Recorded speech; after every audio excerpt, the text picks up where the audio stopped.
Pandian stores எல்லாருடைய பேசலில் நம்ம குமர்வேல் இருந்துட்டு ரொம்பவே வருத்தத்தோடு இருக்காங்க. சக்திவேல் வராங்க, என்னடா ஆச்சு மவனே, இதுக்கு முன்னே தான் உனக்கு கல்யாணம் ஆகலையேன்னு சொல்லிட்டு வருத்தத்தோடு இருந்தேன். ஆனால் இப்போ தான் உனக்கு கல்யாணம் ஆக போதும் இல்லை, இப்போ ஏன்டா இதே முகத்தோடு இருக்க, உன்னை பார்க்கவே ரொம்ப கஷ்டமாக இருக்குடா அப்படின்ற மாதிரி சொல்லிடுறாங்க. என்னை பார்க்குற போது உங்களுக்கே கஷ்டமாக இருக்கிற போது நான் அரசியை உண்மையாக விரும்பினப்பா, எனக்கு எவ்வளோ கஷ்டமாக இருக்கும். ஆனால் அவன் என்னடனா நான் வேண்டான்னு சொல்லிட்டு வேறு எவங்கூடையோ நடு ரோட்டில் நின்று பேசிக்கிட்டு இருக்காப்பா. அதை என்ன ஏதுன்னு கேட்டதுக்கு அவங்க அப்பா வந்து நான் அடின்னு அடிச்சாரு பாருங்க, எனக்கு எப்படி இருந்தது தெரியுமா அப்படின்ற மாதிரியே சொல்லிடுறாங்க.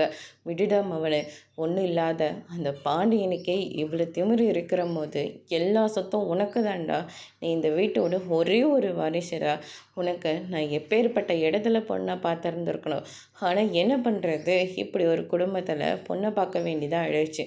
ஆனால் பொண்ணுக்கு எந்த குறையும் இல்லைடா, அவ்வளோ அழகாக இருக்க பொண்ணு அப்படின்ற மாதிரி நம்ம சக்திவேல் வந்து சொல்லிடுறாங்க. நீ அந்த பொண்ணை பார்த்துருப்பவா, ஆனால் அரசு ஈடுக்கு யாருமே எனக்கு ஈடு கொடுக்க முடியவே முடியாது அப்படின்னு சொல்லிட்டு நம்ம குமர்வேல் வந்து ரொம்பவே வருத்தத்தோடு பேசிகிட்டு இருக்காங்க. அதுக்கு அடுத்து தான் இந்த பக்கம் பாண்டியன் இருந்துட்டு நம்ம சரவணனை பற்றியும் நினச்சிக்கிட்டு இருக்காங்க. சரவணனோட வாழ்க்கை இப்படி கேள்விக்குறியாக ஆயிடுச்சு அப்படின்ற மாதிரி சொல்லி ரொம்பவே வருத்தத்தோடு இருக்கார். அதோட இன்னைக்கான பிரமோ முடிச்சிருக்காங்க.